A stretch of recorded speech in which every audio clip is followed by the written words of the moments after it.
Olá pessoal, você já deve ter ouvido alguma vez na sua vida a expressão peito de aço, mas imagino que não saiba que uma técnica cirúrgica pode deixar o paciente com o peito de titânio.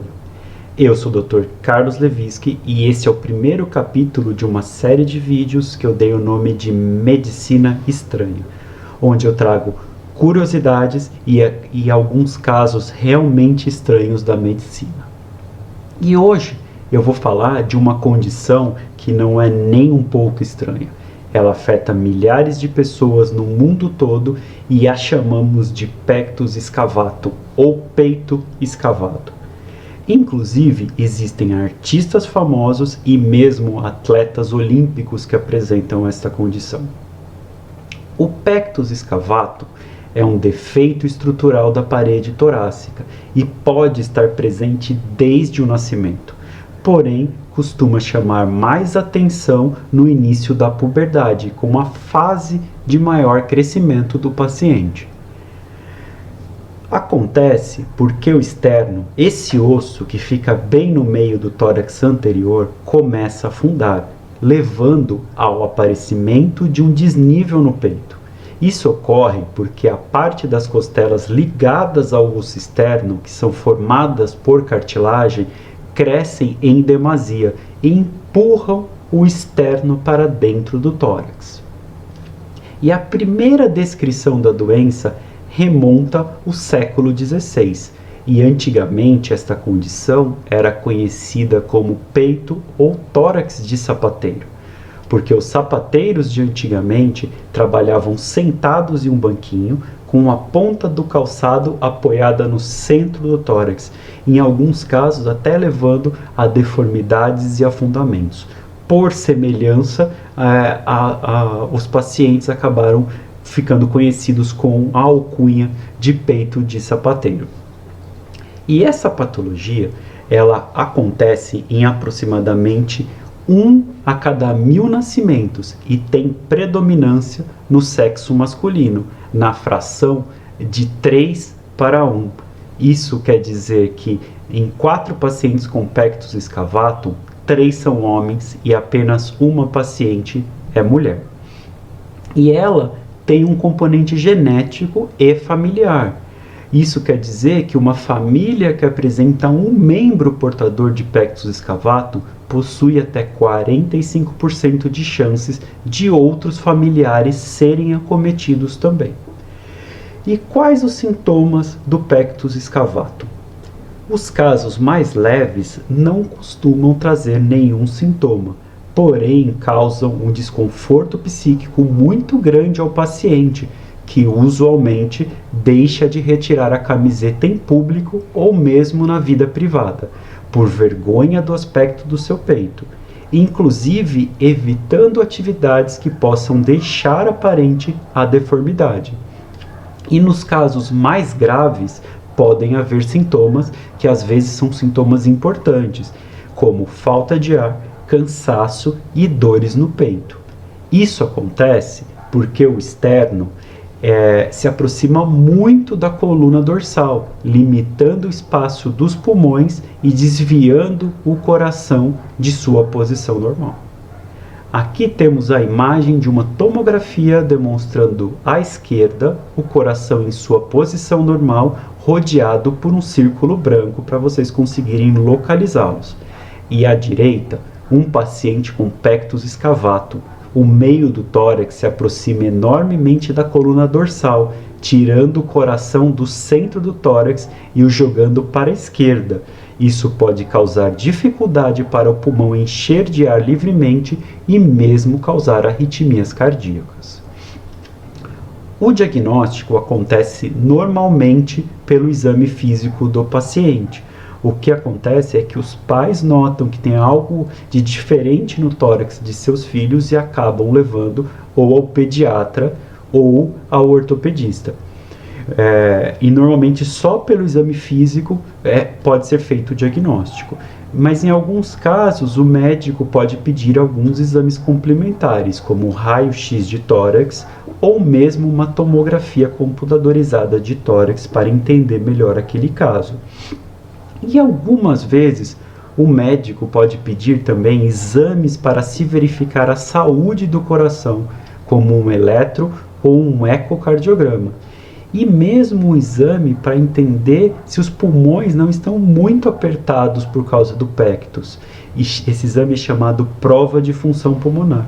Através desse exame a gente consegue entender se o pulmão está enchendo de ar completamente e se esvaziando sem nenhuma dificuldade. Novamente, duas imagens de tomografia do mesmo paciente, onde havia queixa de palpitações. Na seta vermelha temos o defeito do pectus, que afunda a parede torácica a ponto de comprimir o coração, que vemos em vermelho. As setas amarelas demonstram o contato importante dos ossos com o coração.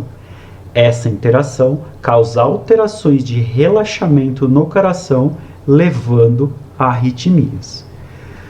Quanto ao tratamento, existem diversas formas que podem ser empregadas, e a escolha da melhor conduta depende de cada paciente.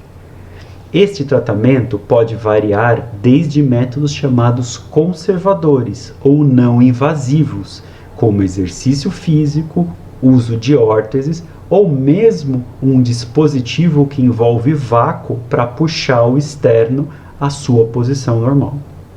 Quem vai decidir qual o melhor tratamento é o seu médico. E temos as técnicas que fazem uso de cirurgia, chamadas de técnicas invasivas, para corrigir a patologia. E dentre elas, uma que é o motivo do nosso episódio do Medicina Estranha, porque é uma técnica que pode parecer realmente estranha, porque essa técnica pode fazer com que você comece a apitar na entrada dos bancos ou antes do seu próximo voo. E qual seria essa técnica? Da mesma forma que um aparelho dental pode moldar os seus dentes ou sua arcada dentária, um aparelho passado por dentro do tórax pode fazer o mesmo em relação ao osso externo e às costelas, trazendo o que é afundado para o seu lugar correto. O nome desta técnica é MIRP, ou correção minimamente invasiva do pectus excavatum em inglês, mas chamamos usualmente de técnica de Nance, devido ao seu criador, o Dr. Donald Nance, que a descreveu pela primeira vez em 1987. E como funciona esse aparelho? Na verdade, não é um aparelho cheio de coisas, é uma barra de titânio passada por uma câmera de vídeo que empurra o externo para a sua posição ideal. Nas imagens, temos como é a visão do cirurgião olhando com uma microcâmera por dentro do tórax. Na imagem da direita, vemos a posição normal do externo e o coração em sua posição correta. Na imagem da esquerda, as setas vermelhas demonstram o externo afundado e o coração desviado para a parte de trás da imagem. A barra é moldada de acordo com o peito de cada paciente e abrimos um espaço entre o externo e o coração, onde passamos atravessando de um lado a outro do tórax essa barra com um corte de aproximadamente 5 centímetros de cada lado. E apesar de parecer complicado ou mesmo perigoso, é uma técnica muito segura, com baixas taxas de complicações. Nesta animação, dá para ver como conseguimos o espaço para atravessar a barra pelo tórax, a moldagem da barra de acordo com o tórax do paciente e a passagem da barra pelo tórax e como a rodamos para sua posição final, empurrando o externo para o seu lugar correto, como é visto no vídeo. E aqui temos representado um caso onde uma moça apresenta um pectus com um afundamento importante, provocando uma deformidade que causa prejuízo social e emocional. Nas próximas imagens, vemos como logo ao término da cirurgia, o externo já está de volta à sua posição ideal e o pectus excavatum foi corrigido. Também temos a radiografia de tórax da paciente, demonstrando a barra de titânio que atravessa o peito de um lado ao outro, posicionada.